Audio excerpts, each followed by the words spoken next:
The future of transport in a city like Dubai is something that gets many people excited. From trams to metros to flying taxis, Dubai has always been one step ahead. This week, we chat to Vilhelm Hedberg, a Norwegian entrepreneur who launched car sharing company Ekar in Dubai in 2016. Welcome to Dubai Works, a business podcast about the innovators, the products, the services, and trending topics. Loving Dubai's take on the business stories that matter. My name is Richard Fitzgerald. I'm the founder of Augustus Media, publishers of Lovin Dubai, Lovin Saudi, and Smashy TV. Each week, we'll be interviewing the dynamic business leaders of Dubai. Vilhelm, good to have you on Dubai Works. Thank you. Good morning. How's everything? Everything's fantastic. Yeah. So tell us about Ekar. So Ekar is the Middle East's first and largest car sharing operator.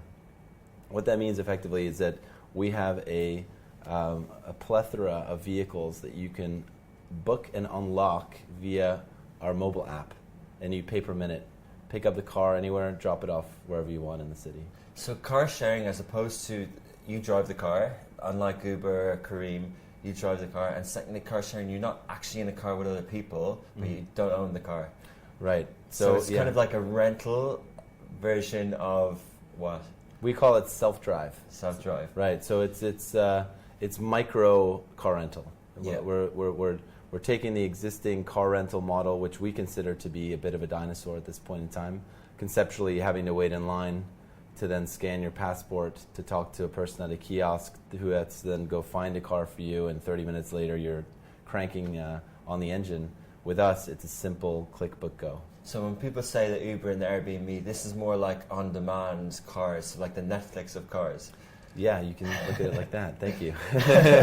And was it a model in another market, or is Dubai pioneering? Is this the first time this region has seen it? Yeah. So when we looked into it, my co-founder and I, my business partner, we noticed when we started thinking about car sharing, because it exists in all the major cities in Europe and it exists in all the major cities in the United States.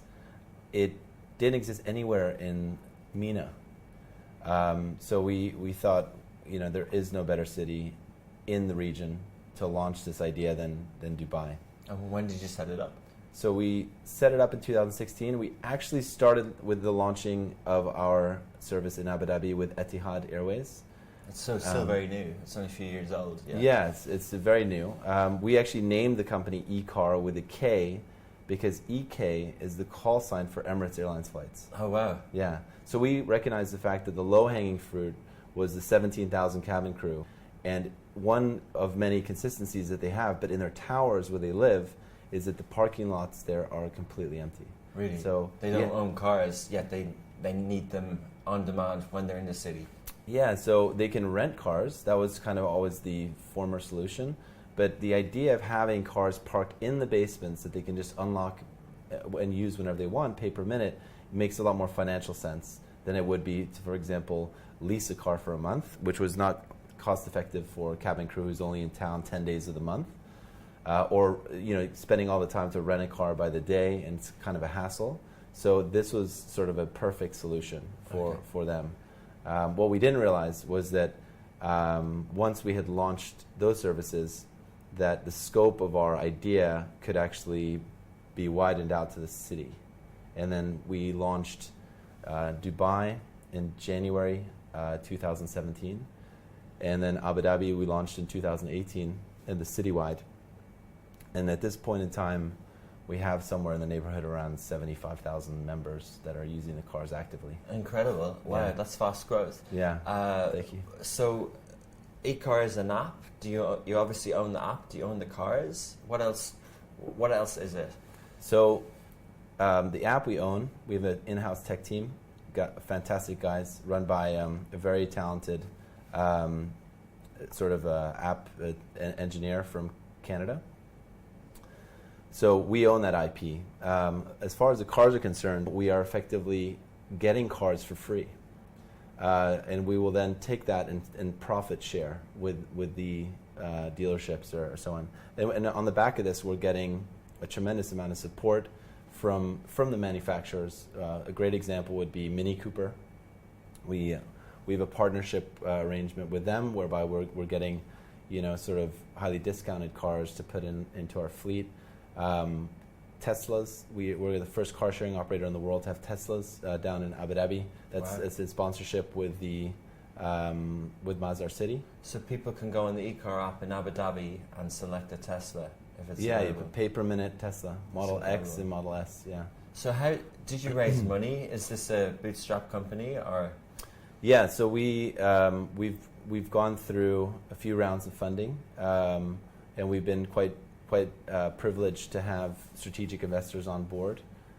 So we've been able to get that through, which has been a journey. In the mobility sector in the region? Yeah, I'm not going to deny the fact that the Kareem exit probably had something to do with this as well. All of a sudden, I think mobility has become a kind of a hot space to look into. Yeah. But also, we're solving real-world problems here. I mean, take Saudi, for example, where... You're in Saudi as well? Yeah, we're in Saudi. We've been in partnership with Aramco for quite a while. We had our vehicles there for about an 8-month period, testing in their compounds. We have an office in Riyadh. We have the full staff. We're launching out in Riyadh over the course of the next 30, 40 days. With a few hundred cars that will be available. So, Kareem, a famous exit story that's kind of still materializing, for billions of dollars, and they raised hundreds of millions of dollars. Is that the size? Have you, how many millions are you looking at here? Is it a lot of funding? So, there's something that I can't talk about right now, but I would say our trajectory is on the back of very fast-paced growth, but under control growth, of course. So you don't have the drivers, you don't own the cars, you have an app. Why do you need to raise a lot of money? So the unit economics of the vehicles are such that we need to put some money towards the hardware stack that would be in there. Plus there's staff costs allocated. For example, we have a tech team, or we have 24-hour customer service that are multilingual. So there are costs associated with sort of the staffing bit, but a large proportion of our cost is marketing, acquisition of customers and things like that. Precisely. Yeah. So that is actually expensive because we have to not only educate people on what this is, but how to use the service, especially in cities where this has never existed before. Once they are first educated about what this is, who we are, and so on, then we can hopefully get them to book a car and use. And once they use it once, there's a tremendous amount of stickiness. They'll hang on board, but it's just getting people over that threshold. Now, in Saudi, for example, there's 10 million women who can now drive or have access to getting driver's licenses.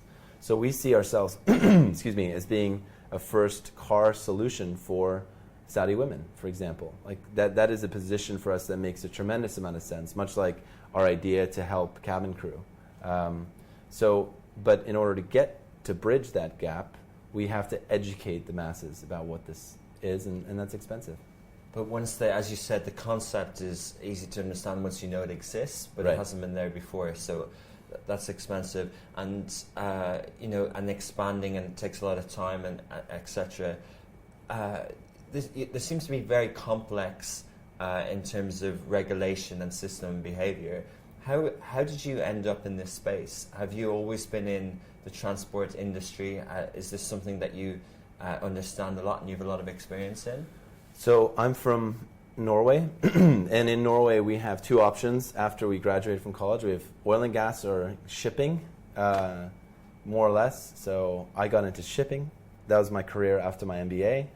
And then I moved to Dubai 10 years ago and worked with the largest automobile shipper in the world. And during my tenure as a commercial manager, I shipped in the neighborhood of around 1 million cars around this region. So I was always in the logistics space. Then later, I started my own company that deals with ISO certification or quality management systems, and I worked with hundreds of companies around here, consulting and so on. So I really learned how to finesse my skill set on building quality systems and processes and things like this. And I think the two of them merged together created the recipe to be able to execute Ekar quite well. Okay, so but not necessarily in the transport sector, and you've learned that as you've gone, and you. Yeah, so the car rental piece, I guess, is new to me, but I know the formula for logistics, let's say, right? So that piece I had, but the sort of B2C business, app business, this is all totally brand new to me, and it just reflects on how important it is to hire good people, which can at times be difficult in the app space in this part of the world. So at times we actually have to import people or hire people from abroad to come in to facilitate with this. But we're privileged. We've got a great team. How's it been like doing this in a city like Dubai? It's a new concept. Was it embraced and supported, and how has that been, working with regulation and things like that? So we wouldn't be here if it wasn't for the RTA. There was a tender that went out at the end of 2016, and a lot of companies competed, and 2 companies were awarded. We were one of the 2 that were awarded the tender. So the RTA recognized this was an area that they wanted to get involved in. Precisely. This is one of their verticals of mobility that they're looking at. We've been very privileged in the sense that we've been working with the regulators to make sure that we are abiding by all the laws of the land, and we keep them updated on everything. And I think at this point, we've had 2-3 years of operations, and I think we've created quite a good rumor for ourselves. And I think that at this point, there's a certain degree of trust and respect from the government entities. They're like, okay, these Ekar guys, they're good. So I was running in Jumeirah yesterday morning, and I saw an Infinity Ekar parked. Yeah. What's happening there? Has someone left that the night before? Who's paying for the parking to the RTA? Like all these things, I kind of question. Who's paying for insurance? Who's paying for petrol? Can you explain that sort of Sure. narrative? So the user of the app, you can book a car now, or you can book a car in the future.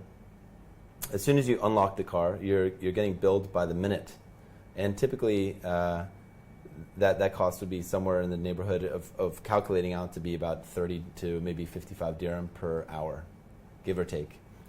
And that pricing includes parking, and it includes insurance. Okay. So there's no sort of additional cost elements.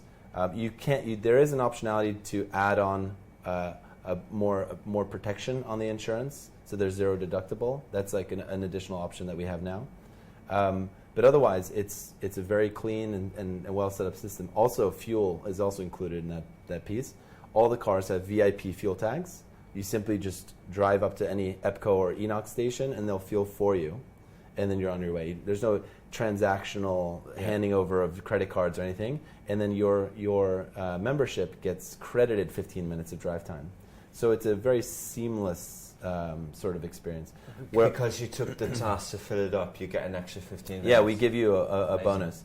However, we still do fuel our own cars in the early morning hours to try to make sure that the vehicles have as much fuel as possible, just to avoid that additional point. How many cars are in the city of Dubai at the moment? So we have around 350, something in the neighborhood of around that. But that's not all with RTA. So we have 200 with the RTA, which is a pay-per-minute service, which is called Dubai Car.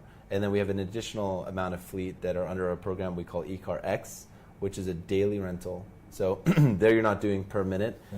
It's for the customers that want to have a car for, let's say, a week or something a little bit longer. Yeah. It's a bit more convenient for them in that regard. Amazing. Yeah. So where are we going with this in terms of, the future of car rental and stuff like that? What do you think the trends are? Do you think that electric vehicles plays into your model well? And so on the electric side, of course, just demonstrating with the Teslas, it's working obviously really well. What's happening now in the world of from the manufacturer side, they're actually installing this software into the vehicles when they're manufactured. So they kind of open the key, the app software, all that stuff. Yeah. So we should be integrated directly with the car without a hardware unit moving forward at some point soon. But car sharing as a business is actually going to become obsolete in the next, let's say, 8 years or so. We're just riding a certain wave until autonomous vehicles will be coming, and then we'll pivot into the autonomous fleets. So what does that mean? There's a level there's up to a level 5 autonomous car. So right now you'll see like Teslas, for example. You can drive a Tesla, and you can put it on autopilot, and it'll drive like sort of on a long stretch on a highway. But to get to stage 5, that means there's no steering wheel. You're literally just sitting in a car, and it can come pick you up and drop you wherever you want. Do you own that car?